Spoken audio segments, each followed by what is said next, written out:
Story 1. The King, the Queen, and the Sea Monster. The story begins in the kingdom of Long Trellis, where the king loves his queen deeply. Despite their grand palace and vast wealth, the queen's inability to conceive weighs heavily on her mind, casting a shadow over her happiness. The king, desperate to bring joy to his beloved, calls upon every physician in the land, but none can offer a cure. One day, in an attempt to cheer the queen, the king invites circus performers to the palace. The performers entertain with tricks and laughter, yet one sight undoes all efforts: a pregnant performer. The queen's envy and despair consume her, and she retreats to her chambers, smashing vases and tearing at tapestries. The king reassures her of his love and promises to do whatever it takes to make her dream of motherhood come true. The next day, a mysterious old man arrives at the palace, claiming he knows how to grant the queen a child. His appearance is gaunt, his eyes sunken yet piercing. He tells the king that life exists in balance. To create life, one must sacrifice life. Desperate, the royal couple agrees without hesitation. The old man reveals the conditions. The king must hunt a sea monster, extract its heart, and have it prepared by a pure and virtuous maiden. Once consumed by the queen, the heart will grant her a child.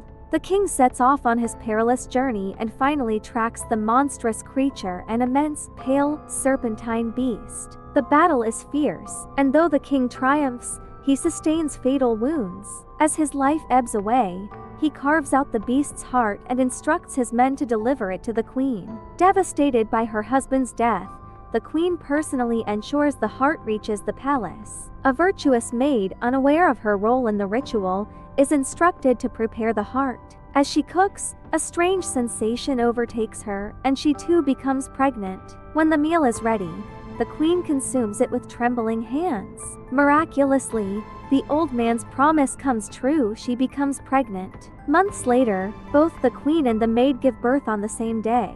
The queen's son is named Elias, and the maid's son is named Jonah. The two boys grow up together, their bond unbreakable despite the queen's disapproval. Their pale hair and striking resemblance mark their shared supernatural origin. They share an uncanny ability to breathe underwater and often visit the river where the sea monster was slain. The queen, increasingly frustrated, warns the maid to keep Jonah away from Elias. Yet, the boys' friendship persists. One day, Jonah tests their resemblance by impersonating Elias, tricking the queen briefly before she discovers the truth. Furious, the queen exiles Jonah and his mother. Before leaving, Jonah tells Elias that their bond transcends distance. He carves a mark into a tree, promising that as long as the water running from it remains clear, he is safe. Should it turn red, Elias will know Jonah is in danger. Years pass until one day, Elias notices the water has turned crimson. Leaving the kingdom without a word, he sets out to find Jonah. His search leads him to Jonah's village, where he learns Jonah has been missing for days after venturing into a dangerous forest. Elias braves the forest, eventually finding Jonah gravely injured and under attack by a monstrous winged creature. With his sword, Elias defeats the beast, only to discover, to his horror, that it was his own mother. Her death was the ultimate sacrifice demanded by the old man's spell to save Jonah. Elias ascends the throne, his reign marked by the memory of his mother's sacrifice and the unbreakable bond with Jonah. Story 2. The Cunning Sisters and the King. In another kingdom, a lecherous king spends his days indulging in wine and women, yet he remains unfulfilled, yearning for a queen who could capture his heart. One day, he hears a sweet, melodious voice singing nearby. Intrigued, he follows the sound to a house where two elderly sisters, Dora and Ima, live in obscurity. The king, deceived by the youthful tone of their voices, believes them to be young maidens. Desperate to meet them, he knocks at their door. The cunning Dora, sensing an opportunity, promises the king a glimpse of her beauty if he returns in a week. Meanwhile, the sisters attempt to rejuvenate themselves. Dora uses herbs on her hands to make them appear young, but they remain wrinkled. Ima, more practical, simply sucks on her finger for days, making it soft and smooth. When the king returns, Dora cunningly shows Ima's finger as her own. Enamored, the king demands to see her in person and arranges a midnight rendezvous under the cover of darkness. That night, Ima disguises herself, binding her sagging skin tightly to mimic a youthful figure. The king, fooled by the darkness, spends the night with her. At dawn, he discovers the truth and, enraged, orders Ima thrown out of the palace. In her despair, Ima stumbles into the forest, where she encounters a sorceress. The sorceress transforms her into a young, radiant woman. The king, hunting nearby, sees her and instantly falls in love. He brings her back to the palace, unaware of her true identity, and declares his intention to marry her. As preparations for the wedding commence, Dora invites Ima, who arrives dressed in splendor. Ima, desperate to regain her youth, asks Dora for her secret. Dora jokingly claims she shed her old skin. Taking her words literally, Ima seeks out a blacksmith to remove her aged skin. The horrifying process results in Ima's death. Meanwhile, Dora's transformation proves temporary. As her youth fades, she flees the palace, returning to her old, solitary life. Story 3. The King, His Daughter, and the Parasite. The king had a strange nature. His queen had passed away long ago, leaving him with his daughter, Violet. However, he never remarried, and he never truly cared for Violet.